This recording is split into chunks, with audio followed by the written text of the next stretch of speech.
Hey everyone, welcome to my channel. It's your girl Lainey, and we are doing a Buffy discussion on season 4. If you don't know what that is, why I'm just suddenly doing a season 4 live show, Heather from Bookables is going to explain to you why we're all talking about Buffy season 4. Hi, I'm Heather from Bookables. So Slay Along is a monthly Buffy the Vampire Slayer watch along, where each month we watch a season of Buffy, and now Angel as well. And we talk about it on our Twitter using the hashtag. You can use the hashtag Slay Along and @Slay Along, and we talk about it there. We also do a live show at the end of every month discussing the season and talk to you guys about it. And that's the whole gist. This whole group is of people that love Buffy, because we all love Buffy equally. So I'm going to have them introduce themselves. Like I said, I'm Heather. So whoever wants to take it away next. I see Melanie next to me. I don't know if that's the right order. I don't know what YouTube does. We'll say it is. Hi, my name's Melanie, or Mel to the Any, and this is going to be a fun live show because season 4 was a wild ride. I say it's the mixed bag. So true. Whoever next too. I don't know who's next. Kat, I see next. Hi, I'm Kat. From the channel Katie Tastic, where I occasionally make videos about books and writing. And yeah, I'm really excited to talk about this season. I had some expectations going into it, and I was surprised in a couple of ways. So we'll get into that.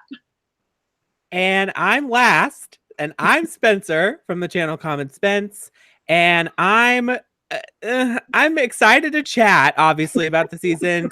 It's just such a mixed season. I feel like it wasn't as terrible as I remembered it, but it was still pretty bad. I'm just going to say it's so hard following up season 3. It's like such a tough act to follow. There are some gems. I know we're going to talk about them. Let's do it. Yes, let's do it. So I'm gonna head off. Is that okay, or start off? No, yeah, you head off every single discussion. Oh, is that okay? Yeah. Let me know if it's not okay. Seriously. No. So I don't have to. I love you.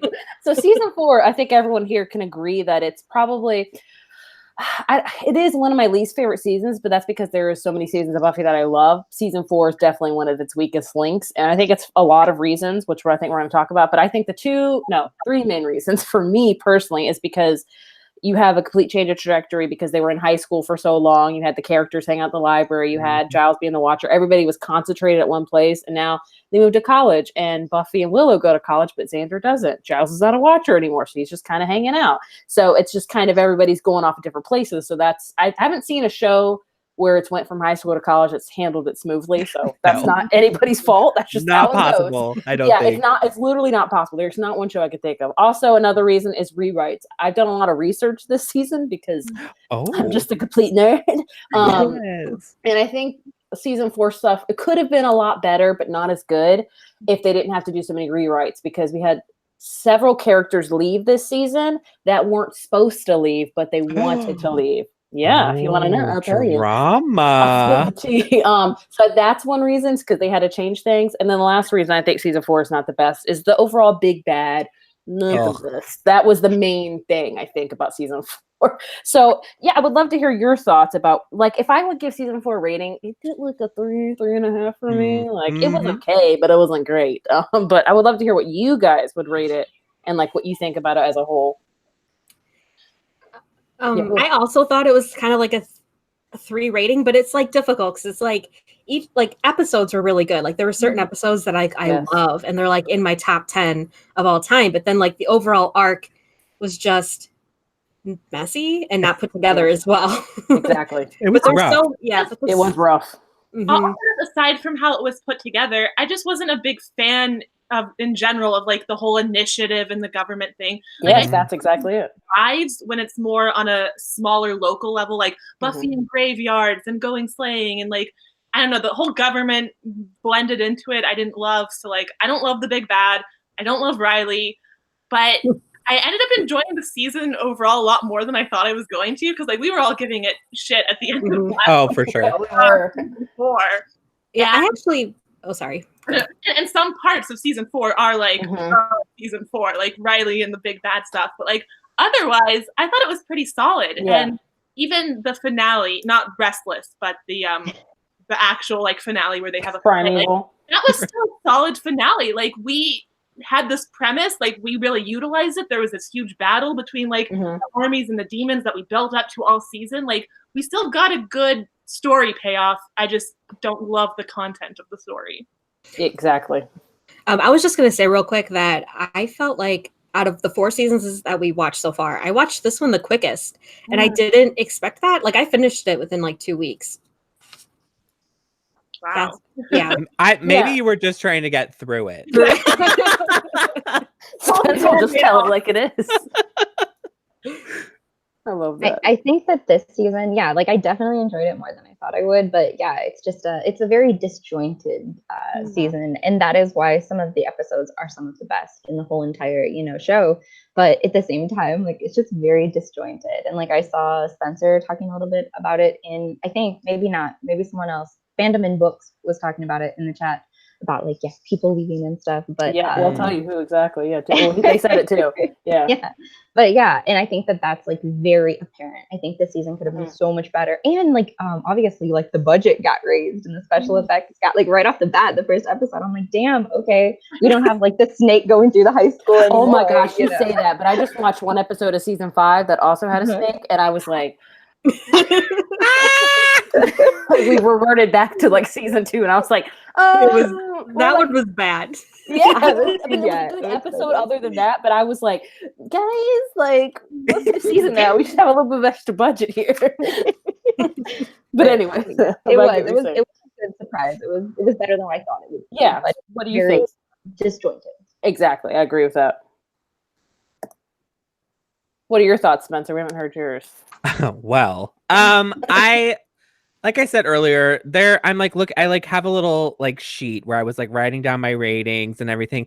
And the predominant thing for me is like there's so many 3-star episodes. Like they're not great, they're not terrible, they're just like forgettable. And that's why I made the sheet for this season specifically, because I knew I would forget literally half these episodes. But like then again, there's 4 that I put as really great. There's like 4 that I thought were better than average.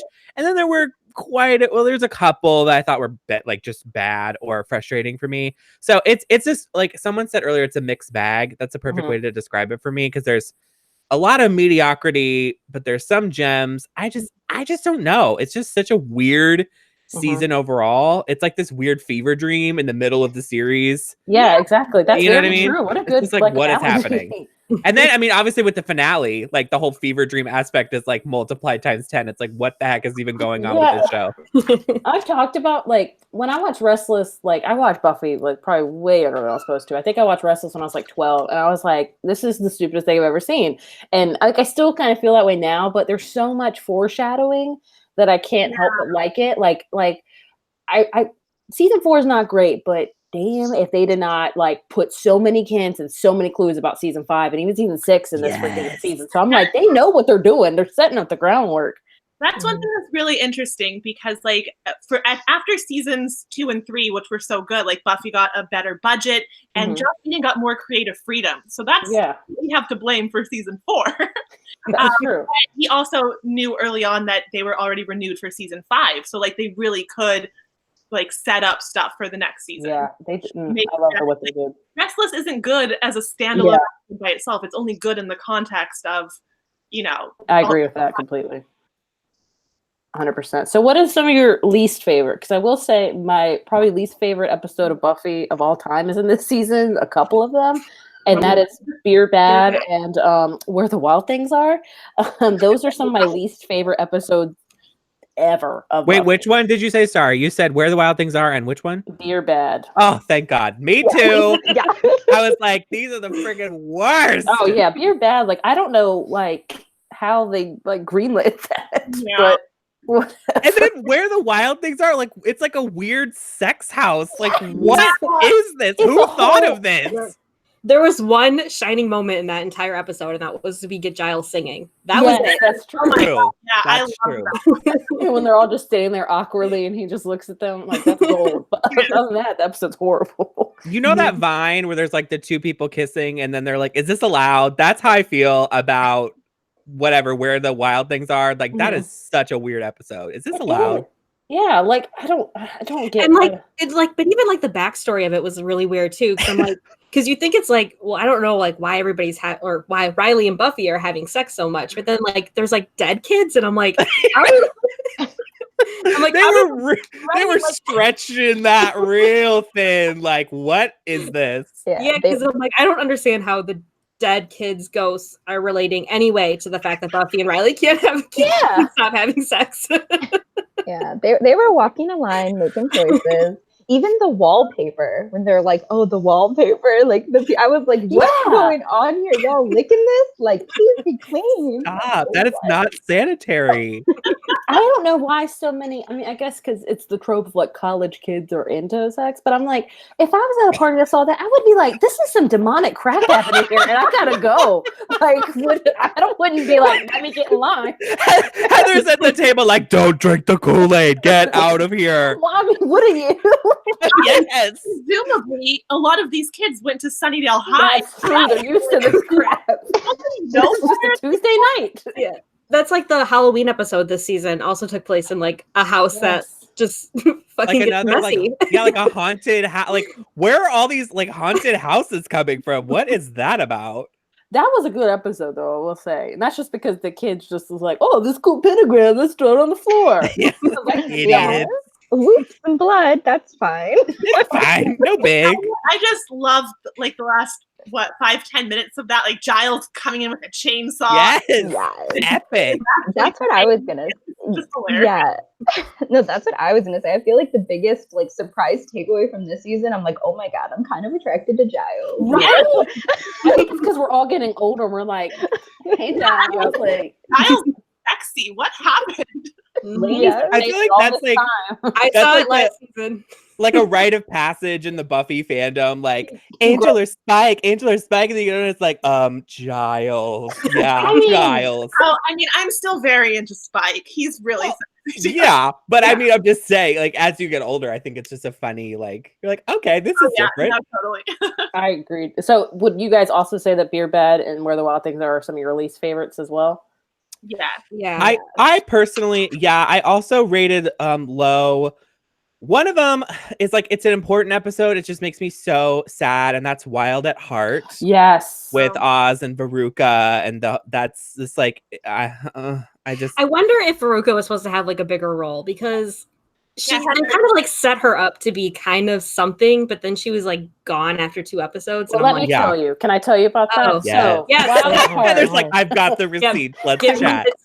So Seth Green, Oz, was not supposed to leave the show. They had plans for him to stay on for 7 seasons. They had long-term plans for him. And then Seth Green, I think, with a lot of TV shows and actors, they get a good movie deal, and it doesn't work with their like TV schedule. So Seth Green asked to leave. So I think they had to write the Veronica thing, Veruca, whatever her name is, I'm sorry, into it. And so Seth Green left. So that's one reason that I think season 4 suffered. But I mean, it brought Tara, which is really good because Tara's amazing. But Oz, I think that first messed them up. So I don't know if like they meant to write her in there for longer, but I think she was just there for like a point to where Oz could leave, and there was a point for him leaving, not just like up and leaving, which is so unlike Oz. So that's some information in case you wanted. But speaking of characters leaving too soon, and I think this every time I see this episode, but the vampire, was her name Sunday? The one in the very beginning. She was like a villain. Yes, and I loved her. And then like she dies again. She was like sassy. She was like a really good like long-term villain. Maybe not to be like the big bad, but like she had a character, like she felt like more of a 3D character than most of like the monsters of the week in Buffy. And I was just like so sad that she like died right away. Well, and especially because I feel like this season's kind of notorious for having a weak big bad or like a boring big bad. How interesting would it have been if they'd kept that character and they like teamed up or something, like that'd be like the weirdest pairing. Like I have no idea how that would work, but it just would be cool. Like just to, like even in one episode, you feel like there's someone that's interesting and then they're gone, Yeah. Mm-hmm. And like a lot of interesting characters in the beginning. I liked the storyline with her roommate as well. I love that multiple episodes. Like, no one believes Buffy for multiple episodes, and then finally, that would have been interesting. But that was a good that was a funny episode. It's just ridiculous, and that's why I love it. It starts off so strong because we get like these good villains and these good other characters, kind of some misdirects. and then it just like gets real weird and goes downhill. Yeah, at some point they're cruising along and they're like, let's take a detour. Like, no, let's stay on the road. No, yeah, exactly. They're off with the whole initiative thing. So Maggie Walsh, is that her name? Mm-hmm. Yeah, she was meant to be the big bad, and she also had to leave, so they had to write that she was killed off early. For what? So, I don't know. I don't even know the actress's name. I was like, I haven't even seen her in anything ever. Where did she go? I don't know, but either way, that's so. Like, I've heard that like every season of Buffy is like a triangle of like big bad. So like, take for example, season 1, Top Dog is the master. Then his 2 adjoining people to help him are Darla and the Anointed One. Then you got season 2, Angelus, then Spike and Drusilla. Season 3, the Mayor, Faith, and then that trick guy. So I think it's supposed to be like Maggie Walsh, Adam, and then somebody else. Look at you with your geometry. No, I totally got that from somebody else. I don't know who. I never realized that till you just said that. I'm like, that's me either. Like, I read this stuff and I'm like, this makes so much sense. I should have known this. But anyway, I think it would have been interesting because there's that one episode where Buffy's working with the initiative and she goes like, Maggie sends her underground as meant to kill her, and then she's like, I'm going to show you the real. That was interesting. I was like, this is going to be an interesting dynamic. What is that called? I don't know. Where was that?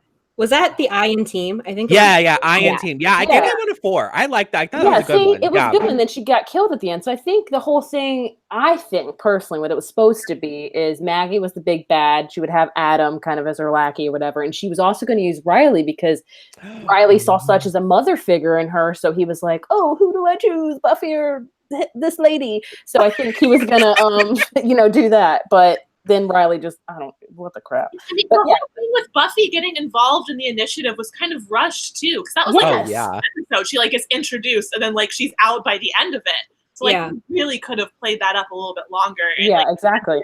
Especially because I feel like they were kind of using that metaphor for college of like finding new friends and ditching your high school friends and like kind of growing. And that's what they were doing with the initiative. Like these are her new group of friends. True. But then they but it kind of like fell apart. Like by the end of the episode, I'm like, I wanted to see more of this because then Maggie dies. Yeah, exactly. Like, okay, like we were getting good, especially with like Riley was getting injected with whatever, what it was, I don't know, because I kind of let that thread. They're like, you were given drugs to be stronger or something. Like, it was that. It's like some sort of like. And I was interested in it, but then they like don't really mention it, and then I don't.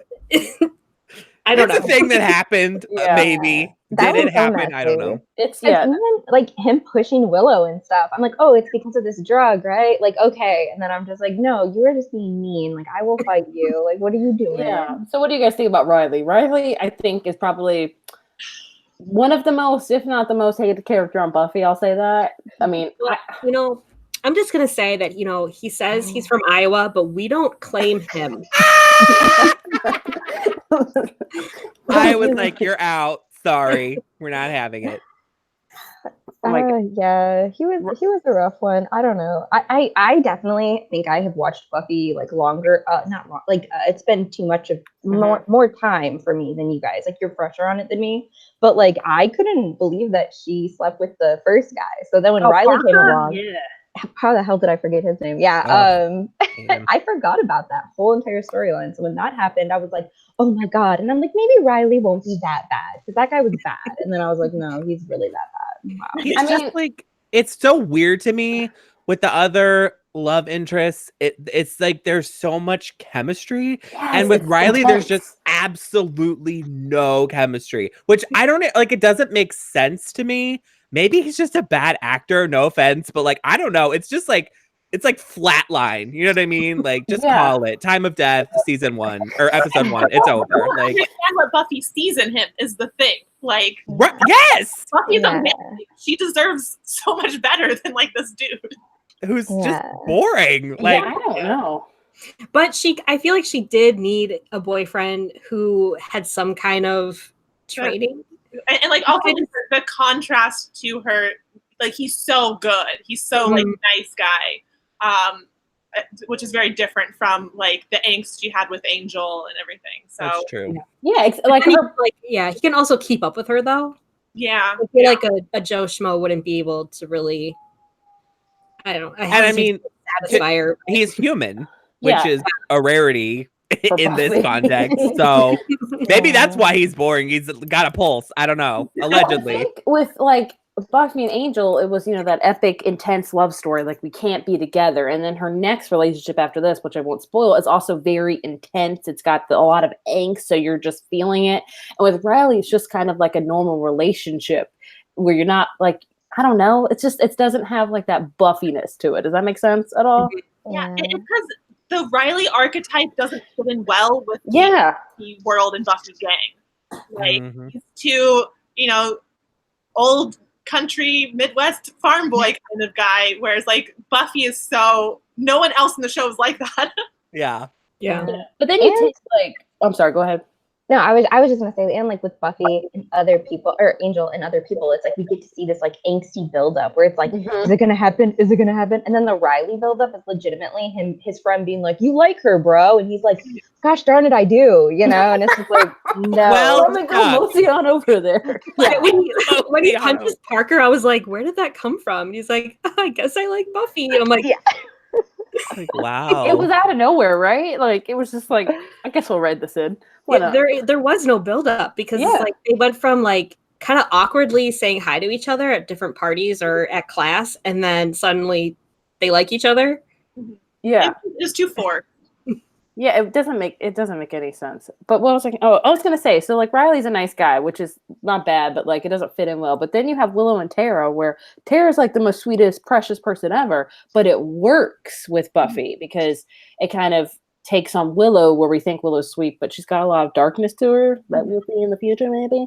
But it works for that. So it's like maybe it's just Buffy needs somebody equally intense. I think the thing. I don't know, but I think the thing with Buffy is like she's so stubborn. Like, for better or for worse, she needs a firm hand, and I feel like Riley's just too soft. Like, he's too nice, and like with the other people that she's engaged with, it's sort of like there's this give and this take. There's this tension, and there's just no tension between them because she's like, get away from me. He's like, okay, sorry. Like, it's just like there's no conflict there, and that's not interesting.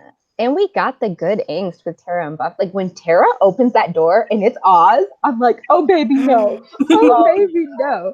And then, when Willow's like, I pick you or whatever, I was like, it felt like I picked her. I was like, oh my God. So I love that. Oh, God. The ending scene of that episode is so beautiful, because Tara is the sweet. See, I don't understand what the balance is, because, Spencer, like, Tara is the sweetest.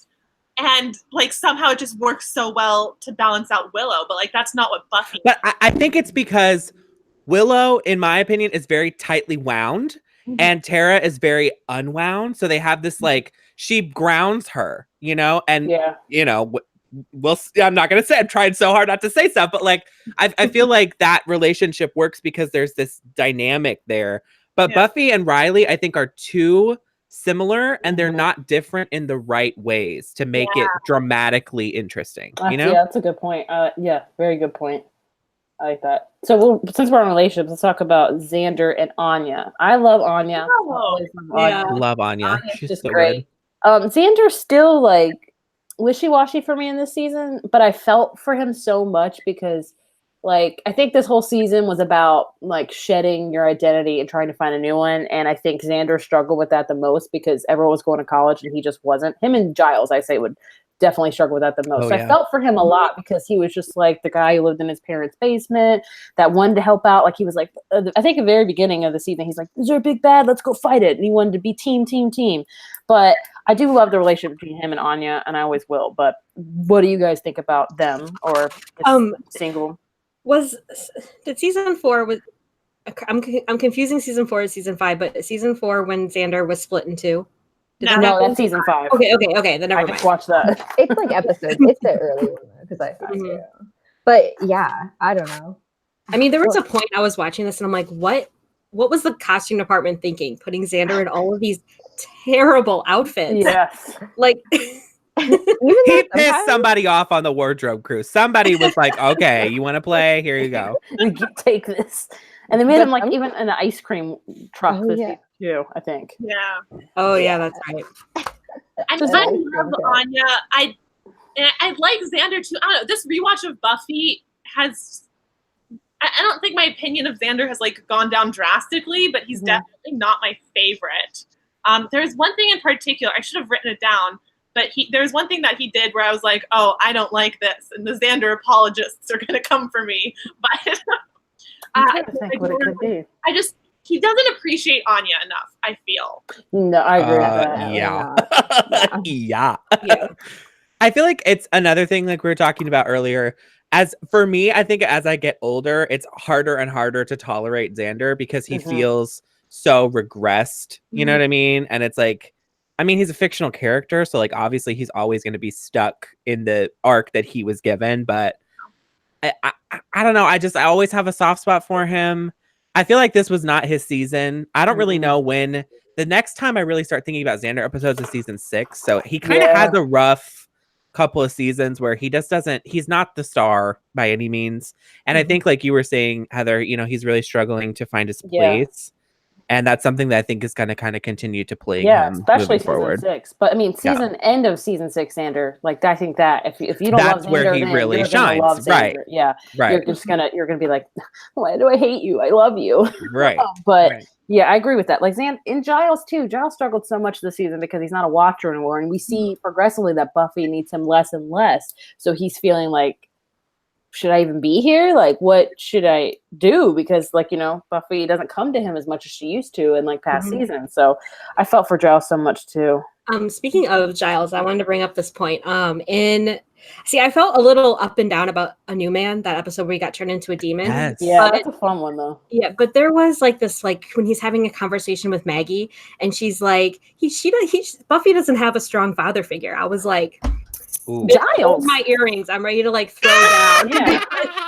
Giles is like, oh, I just love him so much, and like his relationship with Buffy, and then like Maggie just like shit all over that, and I'm like, I hate you. I hate you. Weirdly aggressive thing of Maggie to do. Like, right? What is that about? Like, I think she was just trying to tear down Buffy because she wanted to eventually kill her. So she's just like, since she's psychologist, she's like, let's break down the friend group first, and then we'll break Oh, for down sure. him. I think she was clearly, I mean, she literally isolated Buffy. Like she was literally trying to get her on her own to kill her. So I think there was like all this weird mind gamey crap, which maybe that would have played out better if things had gone the way that they originally intended, with like Maggie being the big bad, but it just kind of fizzled awkwardly. Yeah. It was a bit floundery, you know? I wonder if that's why Spike ended up being the one to break up the friend group at the end. That's for true. sure. That's very true. I think so. Yeah. I like that. I liked Spike getting to still be evil, even with the chip in his, like finding new ways to be evil. Oh, yeah. Of course. He's innovative. We love that. Spike is great. Spike, I'd say, was the main, like, he took over Cordelia's role with, like, being sarcastic, very witty, you know, stuff like that. But, I mean, I love that they brought Spike back. I think that was a great decision. And I just got to one episode of season 5 where I'm just like, Spike, I love you. So I can't, like, I love season 5. I can't wait to talk about that. Like, I'm having a hard time not flying through it right now. Heather, are we swaying you over to the Spike side of things? Oh, yes. I think I'm already there. Like, welcome. I mean, I feel like I was always kind of there, but like ultimately my heart lies somewhere. But my heart can be in 2 places. It's fine. I love that. What else was I going to say? Oh, what about this episode duo of This Year's Girl and Who Are You, where Faith came back? I think those are some of my favorite episodes ever. Like, the thing that makes me the most upset about this is that the best part of Faith's arc is done in Angel. Yes. Not a lot of people yeah, it's true, but like I feel like it was best done on Angel because Angel is a darker show and they can get away with it more. For Angel to be the one, like the whole story arc is handled great. Like Faith has a great redemption arc. I'm just frustrated that it's like split up between the shows. Yeah, no, I agree completely with that. Yeah. But it was such a good that we got that 4, I guess you could say 4 characters. Yeah.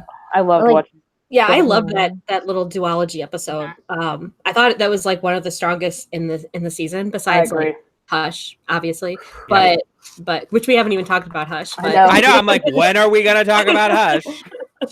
But also, like, I'm so surprised that Faith as Buffy actually slept with Riley, and then they just kind of like never really unpacked that at all.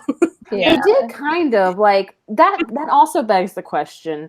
So you remember in the episode A New Man where Giles is turned to a demon and Buffy's about to stake him, but then she looks into his eyes and she knows that's Giles. Yep. So that begs the question: does Riley really know Buffy? Of Because course not. you know what I'm saying. Well, the So it's other like, thing is, it's Willow and Tara, right? That kind of cracked the code, and Tara hasn't even really formally met her Buffy. Yeah, I mean, like she like know, like, but not, you know. So it's like someone that like barely even knows her was able to tell that that was not right. Yeah, So because okay, so Buffy Faith as Buffy was like, I don't know, like crawling all over the bed and stuff, and Riley's like, okay, yeah. I'm not gonna like, Buffy ever this does seems that. correct. No, idiot.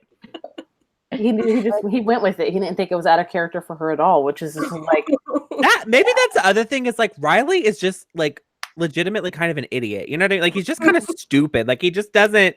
He's a little bit like, I mean, you know, he has a poster on the back of his door that's just balls, and it's got like soccer ball, football, tennis ball, and I'm just like, what? Like 20-year-old man has that as a poster in their college dorm room? Like, it's very weird. I think that's pretty standard of like. Really? With the rim. I mean, to be fair, yeah, like I'm not saying that's uncharacteristic, but it's just like stupid. But see, I'm just trying to figure out like what else are Riley's interests? Like he's so bland. Like he's an army guy, but like what else is he? He's like a cardboard cutout of a person, like action hero. But there's nothing beyond that. Literally nothing beyond that. But I was also like wondering, like, what's his like role at the college? Is he a student? Is he a TA? Is he both? Like, what grade it? Like, he is said he was a TA for Maggie. Yeah, but like, what? I don't understand. I'm like, what is he studying? Like, and how old is he? Like, if he's in the army, but then he has like the special mission in Sunnydale, I'm guessing he's at least, I don't know, 25. Like, how old is Riley? I want to know. He seems old. I don't know. And he's like in like a frat house and stuff. You know, they're like, oh, it's fine. You're 40. Get your ass in here. Like, you can buy the beer. That's true. So yeah, let's talk about Hush. Hush, I think, is probably the most well-known episode of Buffy. Like one of them, I would say. It's one of my favorites of all time. Like it's just so cinematically beautiful. Yeah. Right? Like even now, I was like, blanket up, like holding for like, oh my word. It was so innovative. Like how, I don't know how long, I think it was like at least 25-30 minutes of like silence, and then that whole scene with them in the classroom with the projector is freaking gold, iconic. Yes, literally. And then even with Willow and Tara, like when they join hands, everything about that episode is just amazing. Honestly, with no dialogue, it's still so engaging and gripping. Like you really can't look away because like everything matters so much more. Yes, so true. Yeah, that episode is the one that it really shows the benefits of like the experimentation we got to do with season 4. You know, we got to try a lot of new and different things. Some of them did not work, but we got Hush out of it. So yeah, and I really liked in Hush that they did such huge what am I trying to say? Developments in different individual relationships when they weren't talking. Like Xander and Anya, like they had a huge breakthrough with their whole issue that was going on of him caring for her or not caring for her, something like that. And then Willow and Tara obviously had a huge development in their own relationship. And I mean, Buffy and Riley, but they did have a huge relevation with theirs too. So. At the end of that, I've noticed too. So the whole episode, they can't talk to each other, and they want to talk to each other. You can see it because they finally figure out, like Riley figures out that she's a Slayer, and she figures out that he's like some army guy. And at the end, when they can't talk, they're like, I guess we should talk. And the episode ends in silence because they don't have the words to say. And I'm like, oh, so good. I feel like Hush is the spiritual sister to Once More with Feeling, because like what Lainey was saying, they do this thing where it could be a gimmick. Like, okay, we're going to have no talking this episode. But instead of that's it, they like really lean into that, and they make that episode worthy of having this like heightened thing going on. They really lean into making it an impactful episode so that you're not sitting around being like, oh yeah, that's the one where nobody talks. It's like, oh, that's the one with all these developments and these amazing villain and this, you know, all these things that they layer on top of it, which I think is kind of like a precursor for that episode in season 6. Yeah, What's More Feeling, I think, is like the whole thing is just people like they can't talk about their feelings, so they sing it, and they do it. It's so good. Like, and that's another episode that's just packed with like so much development, huge moments, you Yes. know? Right. I can't wait to watch I that. know, it's I know, my me favorite too. episode. Yeah, I so also go ahead, Melanie. I also think Hush really benefited from coming after Something Blue, which Yes. is such a good episode. Oh, So all That's that another is, one I like, gave 5 to. I Me love too. that Me too. episode. I'm telling you, one of those two were my favorite. Like Oh, straight love up, and it. just the fact that they're just like 1-2 punch, like so differently Yeah. in the feels, but I'm still Yes. like, it was so good. Perfect. Well, I think they have to do that because you got to think about when they have Once More Feel, and they directly follow that with Tabula Rasa. So it's like Something Blue is Mhm. so good. Hush. So they got to do something like that. Man, they know what they're doing. They So- do.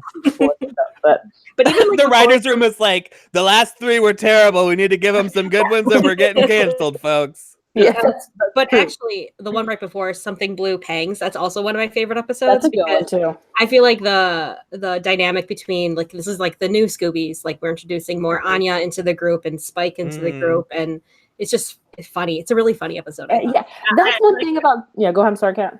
Oh no, I was just saying I really like the. There's so many episodes where it's like the last 10 minutes. I'm like, that was fucking great.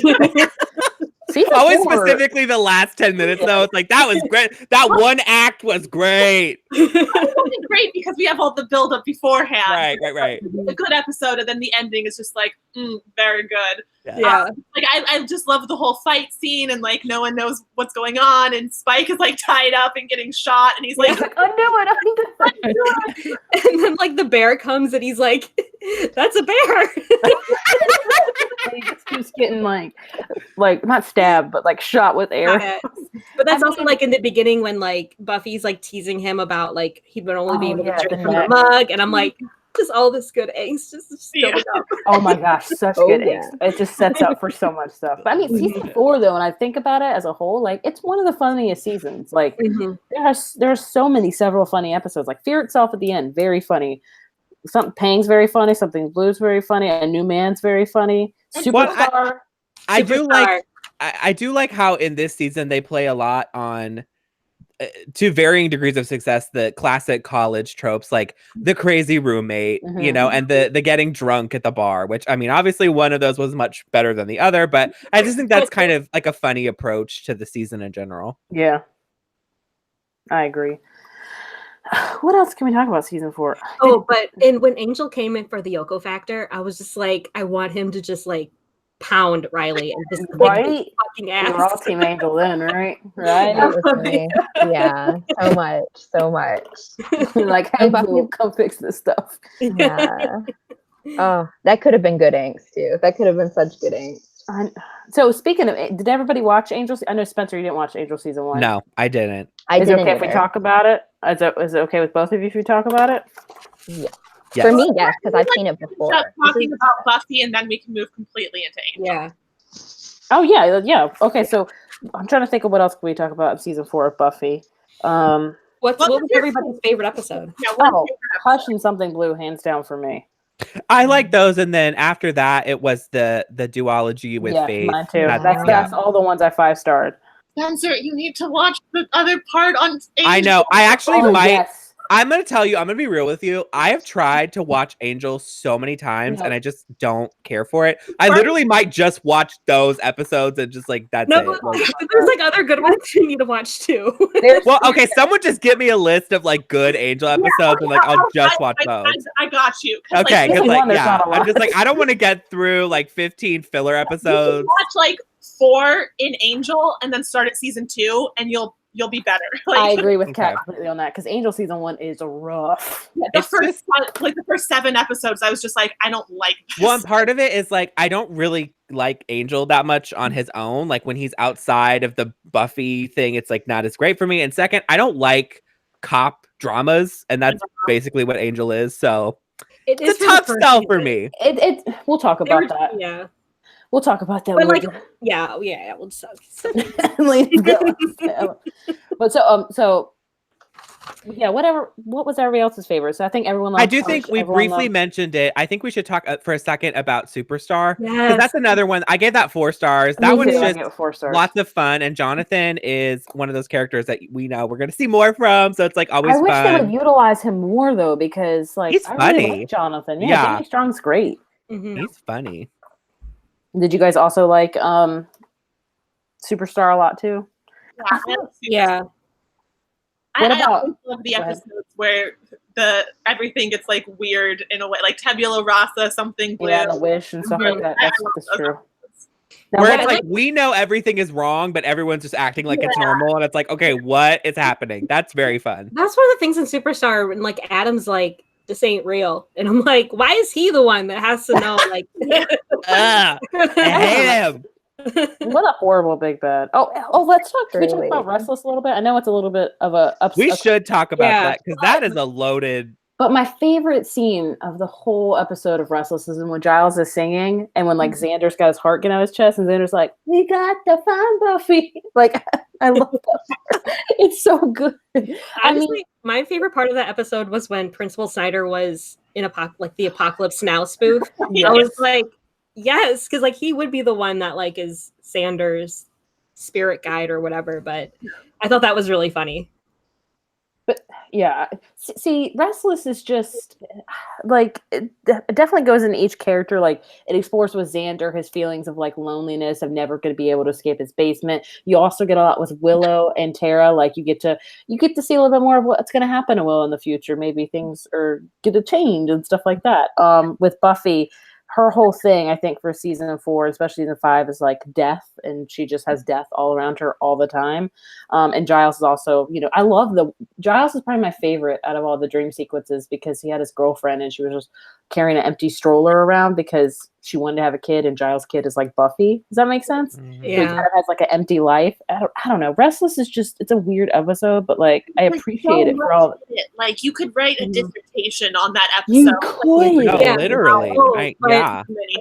And it's so interesting to me because it's the only season finale that is like that. Like almost every other time, it's the final episode is the big battle, that big moment, but that happens in episode 21. So then we have 22, where it's just this weird, like, just departing from all the storylines. It's almost like it just exists in its own realm, and it's so weird. I feel like it's like their way of like hitting the reset button to like for prepare sure for season 5. That's true. I think it does help set up for season 5, honestly, with all the crap they say. Like, if you watch the first episode of season 5 or the first couple episodes, just go watch Restless. I also think Restless is a lot more fun after you've seen the whole series and you've seen it like a couple times because you notice things that will come to pass that you don't see. So like if it's like your first time watching it and you're like, I don't get it at all, like that was me. And you probably will never get it completely because it's just so weird, but it's more fun watching it when you can see little like Easter eggs. Yeah, like there was like a tabula rasa one because Spike Spike's wearing the same like suit he wears in tabula rasa. And he has a line about something about that episode too, and I was like, and I'm like, okay, it up. And there's like something about like the breaking dawn or something, and it's just like very like, okay, all right. Man, I love season 5. Like I didn't watch like I started watching Buffy live, I think around season 6 was like when I started watching it when it was still airing. So I'm interested to know how people reacted to the season 4 finale without season 5 being out, like at that time. Like, I bet you they were just like, what the hell did I just watch? Like, I can also think being like, that's, Joss being Joss, and then they just took it for what it was because he is like a genius storyteller. Yeah, he really is. I'll give him props to that because like he plans his stuff out. Like I think some shows with seasons they're like, oh, let's just do it this season. Like Joss, I think he knows what's going to happen seasons in advance and he sets it up really nicely. But you don't know he's setting it up. Like when you're watching season 4 for the first time, you're like, what the hell does this mean? This is like this is related to Buffy, but when I was in college, I had to take an expository writing class. And our professor, I found out she was doing this lesson. She loved Buffy. So naturally, I was very excited because we did this exercise where she used the episode with the roommate as an example of showing and not telling, because there's that whole sequence where Buffy is visibly irritated with this person, but it's never outright said, oh, she's annoying. It's just all these little ways of demonstrating that. And after that class, I asked her, I said, I'm a huge Buffy fan. So like, what's your favorite episode? and she said it was Restless. And I was like, what? And she told me she was an English like professor or whatever. She's like, yeah, I literally wrote like a whole dissertation. Because Kat was even saying like you could literally write a dissertation about it. And I was like, she loved that episode. And I was like, oh, okay. I thought that was such a weird choice. Professors, especially like that, they can really dissect it. Like that one guy I always tell you guys about that I watch, Passion of the Nerd. Like his Restless, where he does episode guys, his Restless spoiler one was like 50 minutes long. Like it has to be. There's so much in there. Exactly. Like so it definitely has a lot to unpack. So yeah. So are there any last things we want to talk about season 4 before we talk about Angel quickly? I'm glad it's over. I'm just gonna say it. I am too, because season 5, like, it's up there for me. Like, I love season 5 is strong. Season 6, in my opinion, is the best season. Season 7, you guys think that? We'll talk. It's okay. It's good. I'm just excited to be on the upswing again. Yeah. Actually, I do want to like talk about the Faith episode real quick. Yeah, go for it. Because like, okay, so when I was younger, I was always like, Eliza Dushku did a lot better job at playing Buffy than Sarah Michelle Gellar did at playing Faith. But then when I watched it this time, I'm like, I don't know, maybe it's like matched, but I still think Eliza did better as Buffy, specifically in the scene with Giles. Oh yeah.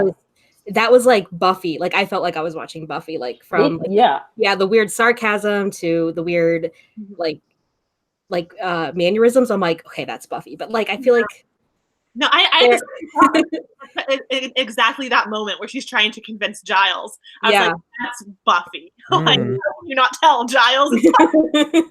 Yeah. I was impressed with both of them. Yeah, I think Sarah Michelle Gellar did too. Like I was really surprised how good. And I would almost say that I think Eliza Dushku had a harder task because there is that pivotal scene where she has to convince not only we know, but she has to convince the characters that she is Buffy. So she really had that burden. Whereas Sarah Michelle Gellar was just trying to, like blend in and pretend that she was, it was like Faith pretending to be Buffy. So this is very weird. It was like this weird middle ground, Yeah. I did like the part where she was in the mirror. She's like, that's wrong. That's wrong. Okay. I just always gag. Like the gag of the century for me is the end of the first part where it's like, you have no idea what just happened. And then she's just like, are you okay? And it's like, yeah, 5 by 5. I'm just like, mic drop. What is happening? Also, we talk about because it's wrong, because she says it at 3 different points in the episode, and you notice how Faith is kind of like changing around those things. Like, the first one is when she's in the mirror and she's like pretending to be Buffy, and it's very mocking.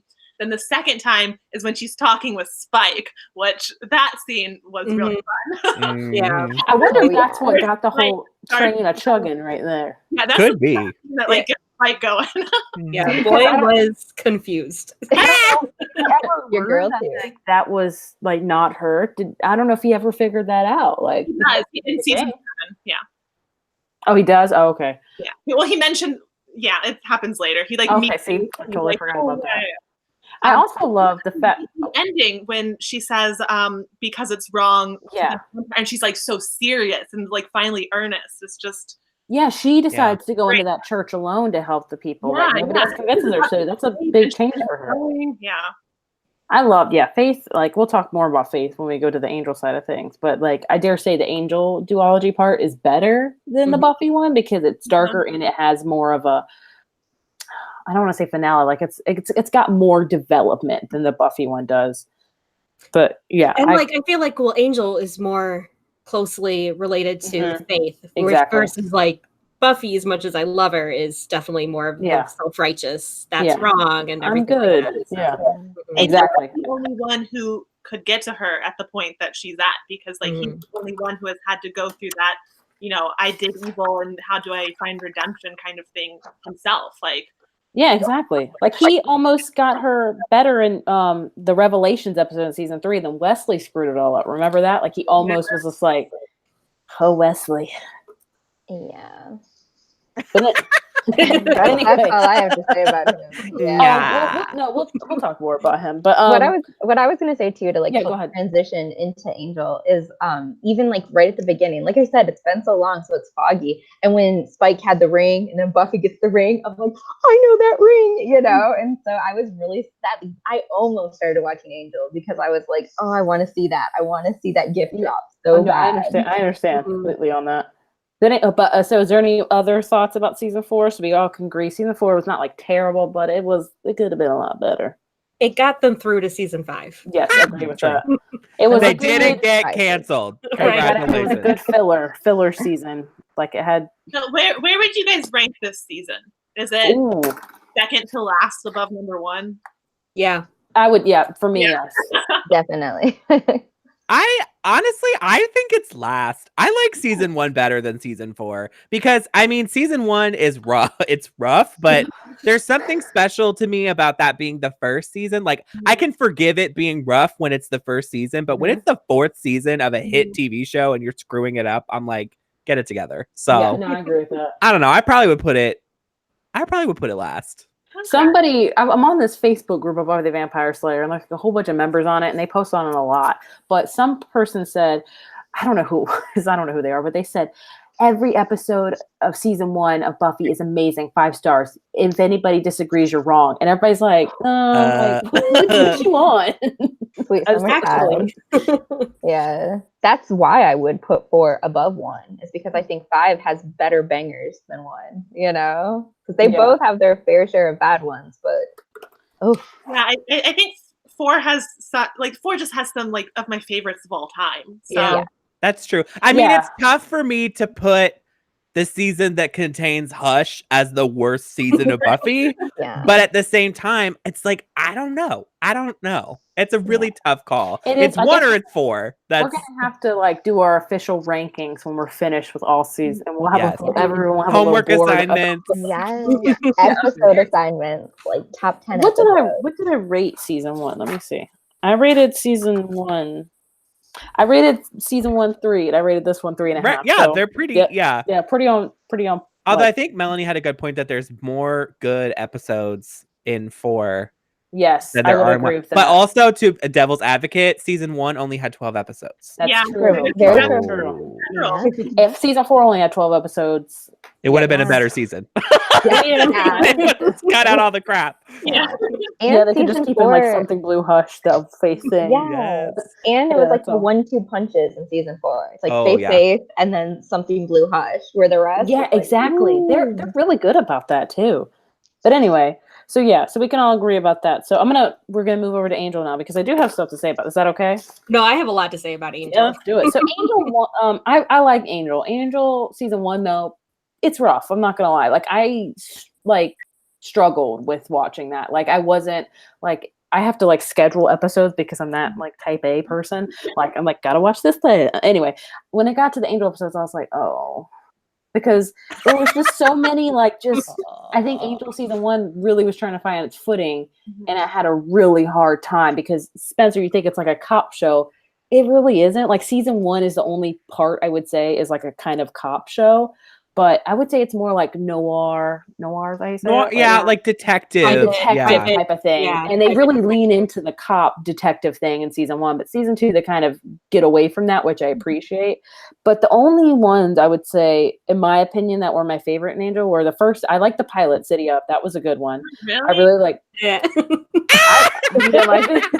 That was the way you said that. I was like, really? Okay. Yeah. I don't know why. 7 episodes were rough to get through. Yes. Like it's like so many of them are so standalone, and also by like episode 4, I was really tired of just like Angel saving helpless women. I was like, why? Like it just felt like the same stereotype over and over again. Yeah. While I did like the Buffy episode, and yes, I cried at the end because I'm like, what the fuck?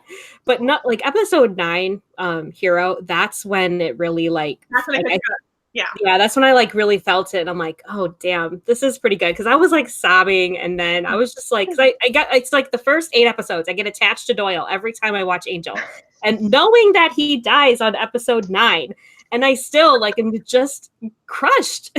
I'm crushed. Well, I don't think that they meant to. I think he didn't. I think he had a lot of addiction problems, honestly. Like, they have that interviews where he wouldn't show up on time and stuff like that. So I think they had to write him out of the show. I don't know for sure, though, but it was. They wanted to kill him off the first season. Oh, they did? Well, I mean, that's a bold move, though. Not a lot of shows do that, and I appreciate they wanted that. to kill him off the first episode and have him be, like, top billing, but then they thought, like, Angel and Cordelia can't really carry the show then. Yeah. So they, like, gave it till episode 9. So he was always intended to die pretty quick. Interesting. Well, the guy that was supposed to play Joel was the guy that played Whistler in season 2 of Buffy. That guy, but he was unavailable. All sorts of weird casting stuff. It was. But yeah, season 1, like, I Will Remember You. Buffy Angel fans gotta watch that one, even if you don't watch Angel. I Will Remember You was a beautiful episode. Gosh, if you're not stopping by the end of that, even if you don't like Angel, like, you got stop. But I feel like for me, like, that episode is, like, the one where I really, like, close the chapter on Buffy and Angel, because, like, when Buffy shows up again in, like, the later half of the season, I'm like, girl, go back to Sunnydale. Like, no, I agree with that, especially like you're in the wrong show, honey. Yeah, that's very true. So that one's good, and then the other ones, the only other good ones, honestly, I think, are 5x5 and Sanctuary. That's when Faith comes. I liked quite a bit of them later on. I like Room with a View. I love that one. That's a good one with Dennis and her ghost Dennis. I like that one. That's one of my favorites. I liked Parting Gifts, and that's the one directly after Doyle leaves. That's a good one too. Wesley comes in, and Somnambulist, the one with those both. Yeah, I gave them both 4 stars. Mm-hmm. I agree with that. I didn't care for. I didn't care for. I mean, I think, like, their best episodes were when they kind of, like, brought the Buffyverse back into it. Like, when Spike and Oz, that was a good episode. Oh yeah, in the dark. And then, like, even, like, his flashbacks with Darla, I'm like, I'm really into this. That's pretty cool. Episodes I think are pretty solid. War Zone, where we meet God. Blind Date, where Lindsay and Angel, like, form their tentative truce, and then the finale was good too. I agree with all of that. Exactly what you said. I think the least, like, there's just a lot of, like, not so, like, Lonely Hearts, I Fall to Pieces. That was a weird one.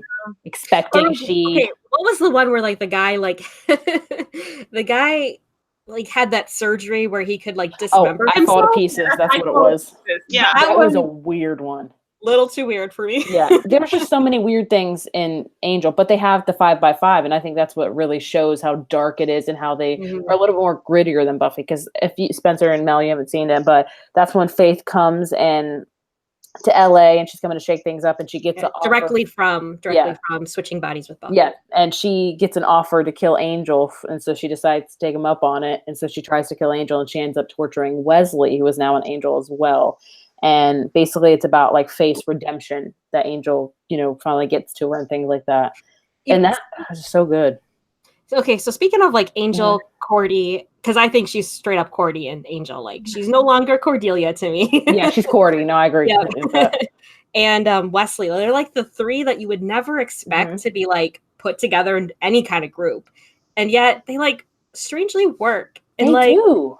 Yeah, like, I was feeling a lot of sympathy towards Wesley during watching this. Like, when he was like, okay, bye, guys, I'm going to go now. And then... Yes, like, he wants some breakfast. So I know you guys, Mel, you said you didn't like Wesley a lot. So it's because I'm the ship I have. Like, Wesley tries to, like, stop that, so... Oh, yeah. Oh, are you talking about CNA? Oh, yeah. Like, I can't ever get behind that ship. I don't know why. I find myself quite into it. Even though nothing happens, I'm just appreciating the friend. It's a real, like, friends to lovers situation, and It is. But okay, but Wesley, like, does a lot of, like, shady shit throughout the season. Oh yeah, So yeah, he definitely has his issues, but there's just something about him that I really like. Well, no, I would dare say that Wesley has probably the most character development in all of Buffyverse, because he starts out as one, like, really bumbling watcher, and then by the end of Angel, like, he's gritty and hardcore, and it's just like, how'd you get there? So his character development is insane. He gets there by making terrible decisions. That's true, but, like, it's good to watch. Like, it's interesting. He's a compelling character. I'm so frustrated with him. I know that he does a lot of things, and I think he does a lot of things. Is it season 2 or season 3? He does a lot of things. I saw season 1 where he tries to, like, kidnap Faith. Like, Angel's so close to getting through with Faith, and like he ruins it. No, you're talking about. Are you talking about that's season 3 of Buffy. I don't think he did that. And no, in Angel, I think the people came to him and he was like, and he pretends that he's with them. Yes, and he pretends that he's with them, and he told but then Faith kidnaps him. More about like when Faith is so vulnerable and she's torturing him, and he's like, "You're a piece of shit. Like you're trash. Like you're always gonna do nothing." Well, I mean, to be fair, she was torturing him. It's fair. It's just frustrating because like he's the one who failed her in the beginning, and now he's like pushing her further away. That's true, but like, I mean, I don't know. Like, maybe he should have been a better watcher instead of trying to have sex with like a high schooler. That's true. Yikes! But yeah, season 1 of Angel, like, I don't think like it's like necessary to watch. I think the necessary episodes are the crossover episodes. Honestly, I'm on season 2 of Angel right now. I'm only on episode 7, and it just now got interesting. Even season 2 kind of struggles a little bit, but I think after episode 7, it's gonna be like real good. So I'm excited about that. I also the season 2 finale or the season 2 premiere, the first episode. That was good. I liked it. I thought it was really good. There's this one vampire change that Angel goes through that was like smooth, and I was like, "Oh, they got a budget now." Yeah, I was like, "Okay, they're like showing off." How did they do that shit? But in season 1, another episode that I'm just remembering that I really liked was it The Ring, where the underground demon fighting ring? I liked that one because like I liked that one too. He was like trying to like rally them all up, and he didn't care. But then like Cordelia and like Wesley have to like go undercover in a little bit. I liked that. Yeah. They have all 3 of them have good chemistry, which like you said is weird because they're so different from each other, but they play off each other very well, and it's like they become a family at the end of Yes, like when Angel. Oh wait, that might have been season 2. No, what's the episode? No, it's the season finale when Cordelia gets like the visions and everything, and she can't stop seeing stuff. And then like he rushes into the hospital, and he's like, "Are you family?" And he's like, "Yeah, I'm family." And I'm like, my heart. Yeah. I feel that. Yeah, but see, Angel season 1, like I give it like, if I'm honest, I would probably give it like a 2.5, maybe 3. Yeah, there's just so many like Lady Cop was like weird. It was like it didn't work. Yeah, every time they brought in Lady Cop, I'm like, please stop. Is she going to be more in season 2 or no? I can't remember. No, I've seen her in some thumbnails when I'm flipping through Hulu, and I'm like, oh, here we go again. Yeah. Nothing happens to her because I don't care that much. Yeah, exactly. And by like the season finale, she was looking rough. Yeah. When she found out like there's demons alive and everything, and she's showing up to all the weird calls, and I'm like, girl, take a brush to your hair. Like it's time to like clean up a little. Oh my gosh. Oh my gosh. Angel, like, did she have a different purpose when she was originally cast? Like, was she supposed to be a love interest? I feel like she was supposed to because she's blonde, blue-eyed. Yeah, and then it ended up like that's true. Like, which thankfully it ended up not working because I don't think they had chemistry at all either. No, like she's like, yeah, I trust you. I'm like, you do trust him? Like, what's like why? There's been like no build-up here. I'm glad that it didn't work because it gave them a reason to like bring back Darla, which is going to be really interesting. I'm just getting to that part in season 2, and I'm like, I'm into this. Like, I'm into this. Especially all the flashbacks that we got to see. Like, we get so much more of Darla. Like, Darla was a throwaway character in season 1. Yes, like they killed her off like an episode. Like I think they realized they done fucked up there, and they're like, I agree with that. Hard agree with that. We need to do as many flashbacks as we can. Bring her back in. Darla's a very much more dynamic character because when you see her again, you're just like, oh, there is more to her because in Buffy they didn't do like anything. So it's like she's like the OG. Like she's the one that created Angel, and then Angel's the one that created like Drusilla. Like Drusilla created Spike. Yeah, she's like she started the chain. There, yeah. Oh, also season 1 Angel had so many random guest stars. Like Jeremy Renner was in it. Hawkeye from like, Marvel. What is Jeremy Renner doing? Yeah, in Kirk from Gilmore Girls was up in there. Like I was like, what is happening? But yeah, season 1 of Angel, like. I'm excited to get to season 2 because I will say both Buffy season 5 and Angel season 2 have new like locations where the people hang out, and they're my favorite of the whole series for both of Buffy and Angel. Like when Angel goes to the hotel and Buffy goes to the magic box, like that, my favorite hands down. Yes. Yeah. The magic box. Yes. Oh my gosh, how I could love you it. not? Man, I'm already. Let's just say I'm already like 5. Oh, how many episodes am I on That's to what see? we needed in Buffy season 4. Yes. Yeah. Because we don't have one. We're like, Well, they had Giles' apartment, but I was just like, this isn't really a good location. No, it's kind of weird. Yeah, Yeah. exactly. And then until season 1, they had like their investigation place, but it just didn't seem like when they got to the hotel, it made sense. Like it just feels nice. But I'm excited to go. Like I'm already 8 episodes into Buffy season 5, and I've already given like 3 of them a 5 out of 5 because I like it that much. I don't know if that's just me, but I love it. Like I love season 5.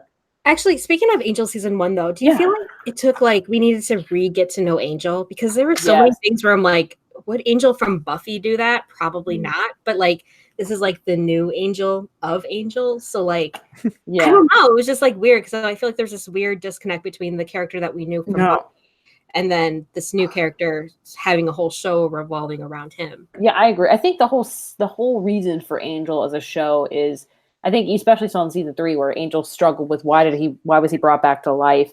You know, because of all the bad he's done. He's trying to atone for everything. So I think that's what sets up for Angel. He's just trying to atone for all the sins that he's done.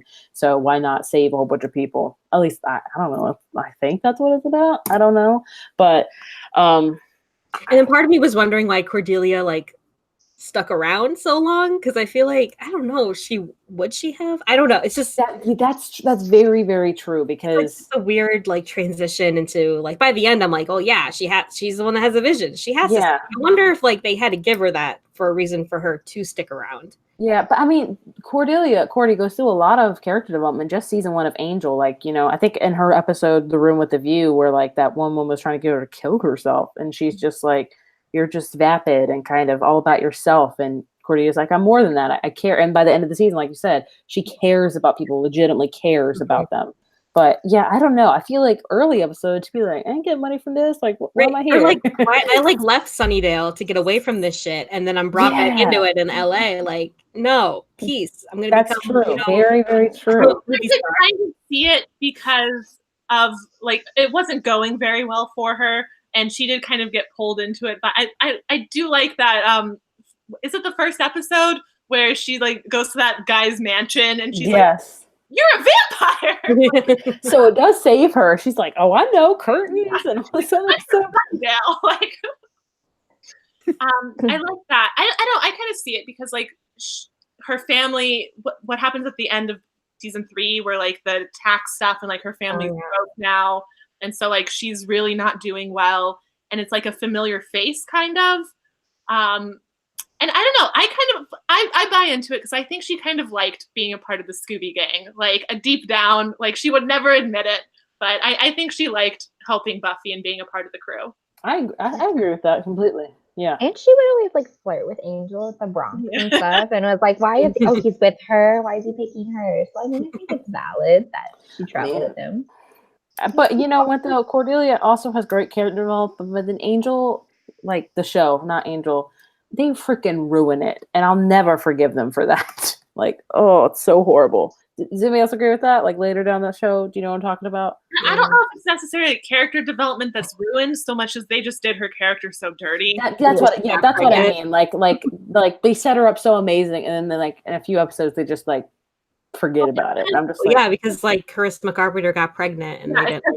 Is that what it was? I didn't know that. Joss was like, "Okay, you're not in the show anymore. Then bye." Yeah. Oh, I figured that was that. I didn't.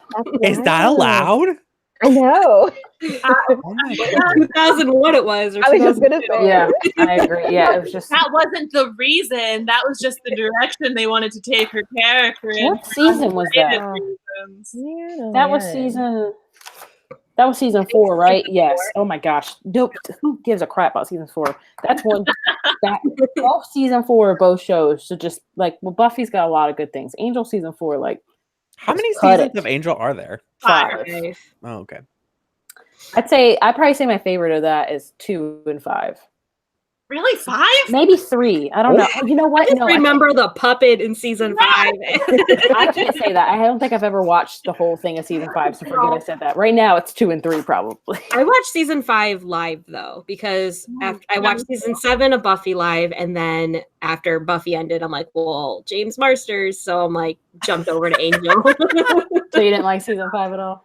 I don't remember it that much because I don't remember finishing it. So I just remember being. I remember being upset about some things that like they did, but I was like 13 when last I saw Angel season 5. So I'm really excited to get to me too as a grown person now. So yeah, I'm excited to see it too because I only saw it once when it was airing. Like I bought the DVD set and I never watched it again. And I don't remember a lot of it because it was like in 2004 or whenever the show aired. I remember talking with friends about the finale. The finale. How you feel about that finale? Yeah, that. Not in a terrible way, Spencer. I see that face you're making. It's just. Interesting. I think it rivals The Sopranos as like most shocking. I feel like just like where you're like, what the fuck? I feel like invoking The Sopranos as a finale is not the way to make me want to watch the show, but The Sopranos is so much more abrupt. Like I feel like it's very abrupt. I think it's okay. I don't know. I'll rewatch it. I'll see how I feel this time around. Can I just say though, like as like being the outsider in this moment, I have never met anybody that was like that like raves about Angel. Like everybody's always like you should watch it, and like they talk about specific moments. But people like are obsessed with Buffy all these years later, but I don't think they really care about Angel as much. Like I don't think I had a friend that considered Angel being like the main show and Buffy the spinoff. So like give me their names. There's a lot of people that like that. There's a lot of people that found Angel first and they thought like Buffy, there was this character named Buffy coming. They're like, who's this? And I'm like, what? Yeah. So like she likes Angel better. She likes the context of Angel better, the characters in Angel better, and she like sees Buffy as like the side thing. And I'm like, girl, perhaps because she watched it first, like since we already watched Angel Buffy. Yeah, see, that could be it. Like I don't know. I feel like Angel season 1 not that great, but season 2, like mid-season, and season 3, like it does get good. It's definitely different than Buffy. It's darker, it's grittier, it's got more of like the one-off week. It's bizarre. There's it is very bizarre. Because they do like time, like they do dimension travel and stuff like that. Like Buffy never went oracles and all that stuff. Like and like the powers that be, like Buffy does not like in the like. There's no powers that be. I feel like in the Buffy, like in Sunnydale Buffy, like, but like it's a huge thing with Angel, like and they go into more that be with Angel and stuff like that too, of like what's meant to be and all these other things. And the whole like I will say Angel does have one overarching villain throughout the entire show, like from season 1 to season 5. That Wolfram Heart stays consistent as like which I don't think Buffy has. Buffy's much more of like a flavor of the season type of thing. So Angel does. I do like the Wolfram Heart thing. I find that very intriguing. Yeah. Speaking of the Wolfram Heart, like at the season 1 finale when Angel just like savagely just like cuts off Lindsay's hand, I was like, damn. Yeah, I was like, is this out of character? Like, man, this place is getting dark. Yeah, no one's gonna get between. I didn't think it was out of character. I thought it was, Angel needed that to save his friends. Like that was the only thing that would save Cordelia. So that's true. And Lindsay had just betrayed him, and like I thought it was in character, but it was sort of illustrative of how much darker this season. Yeah, very true. Like I also read that like I think in the first episode of season 1, City of, I think I forget, like he was supposed to save this one woman, but he doesn't, and then he goes to her apartment and she's dead. They originally wrote it to where like he would find her dead body and there was blood all over it and he would lick the blood off the floor. And they were like, that's a little bit too dark. So you really need to rein it back in. I was like, also originally Kate, cop lady, was supposed to be like she had gone undercover for too long, got addicted to drugs, and was like prostitute. Like they were gonna go really dark. Yeah, it seemed that way. Really dark. Yeah, I'm telling you, they wanted to go there. They wanted to go like here, but the network's like, you gotta take it down. Back a little bit. Which I'm glad they did, because like that would have been like a little bit like True Blood-ish. Like I think they could go with it because it's on HBO.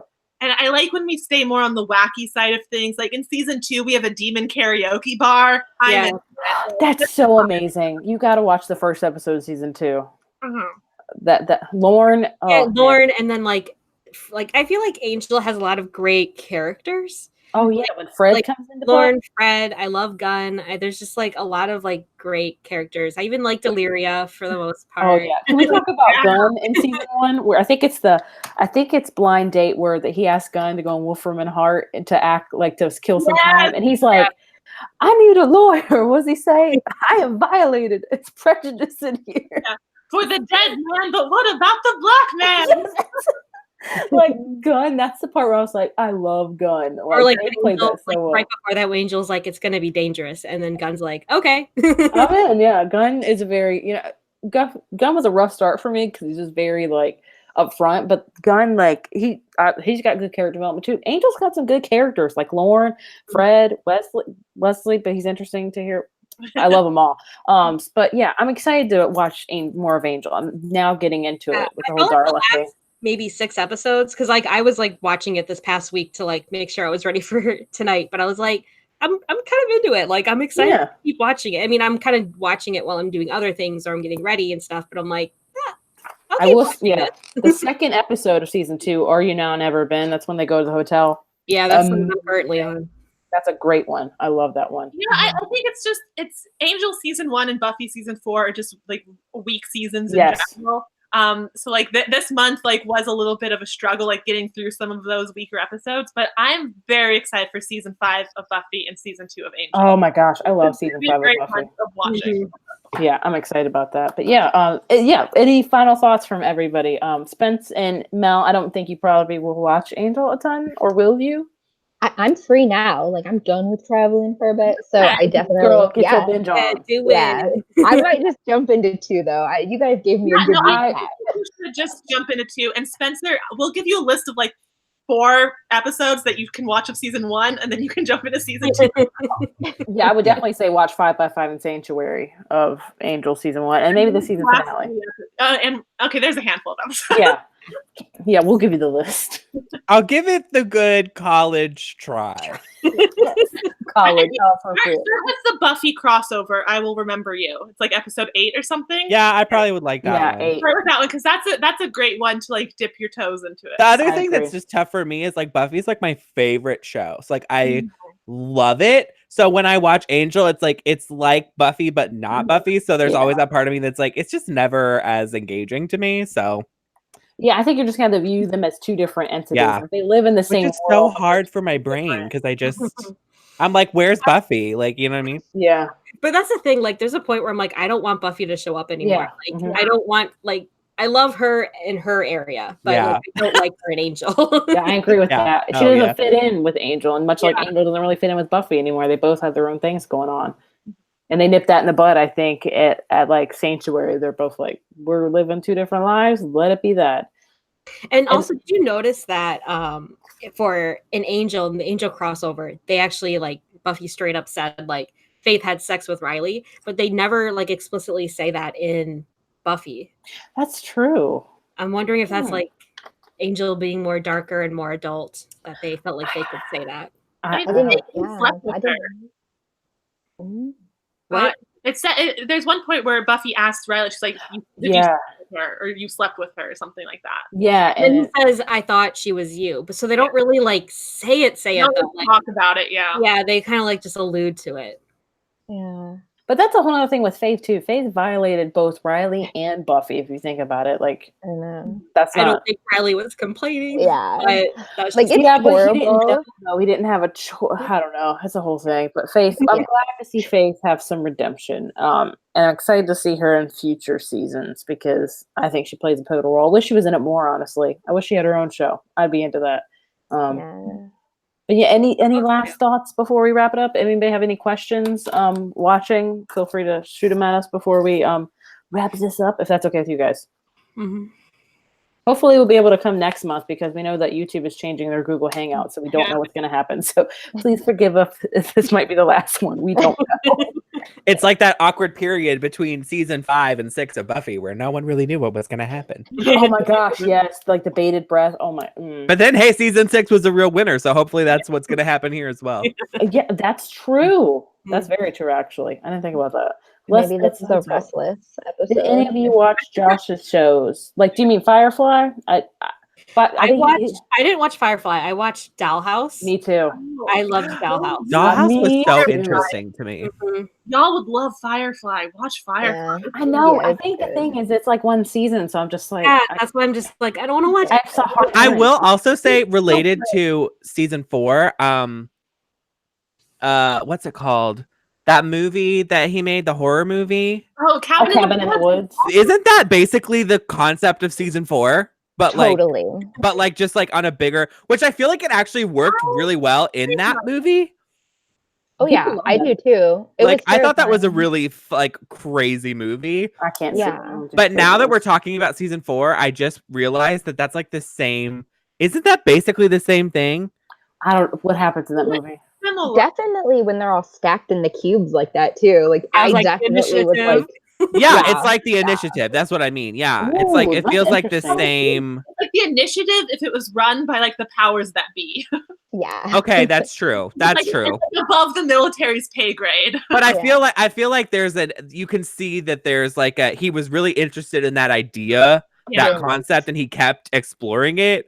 Which, and I feel like in the second time it was more interesting than the first time. But I have that And- movie. Now I want to watch it again. Oh, it's good. I enjoy love it. that. it is I like good. that. It's been And, a like, while though. Not to spoil you or anything, but even the release, it's very much like season 4 too. You can tell You can entire spoil me. I concept. don't do scare movies. Not I, that scary, Heather. It's I like, can't do it, guys.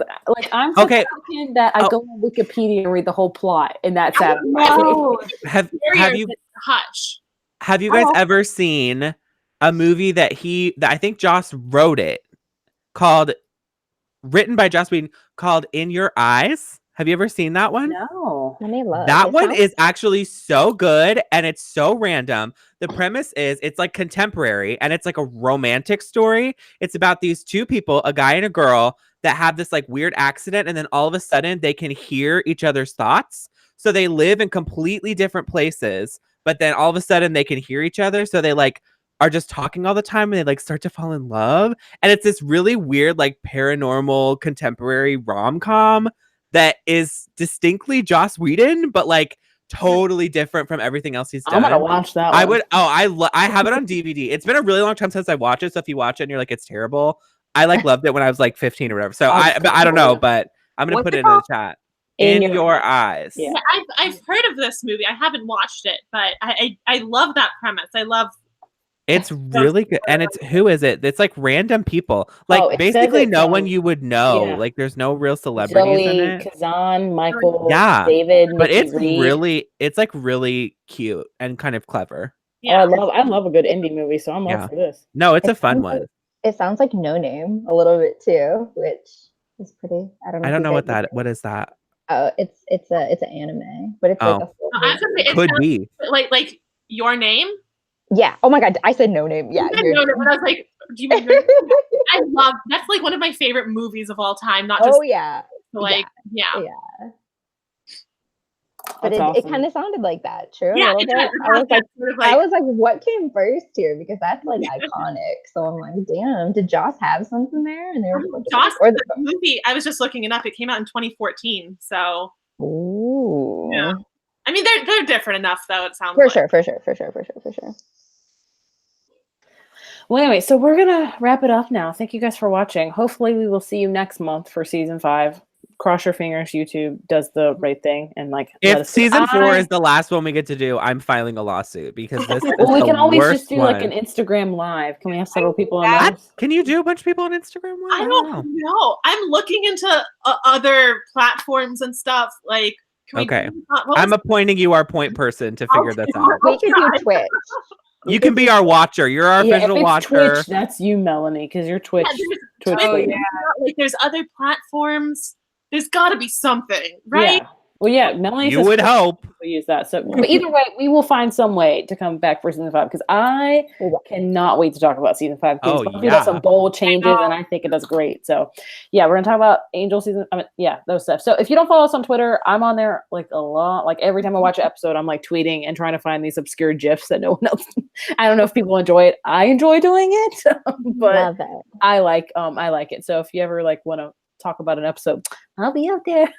But yeah, I would love to hear you guys talk about it too. I love this so much, by the way. I feel like I'm like 15 again and I'm for it. But yeah.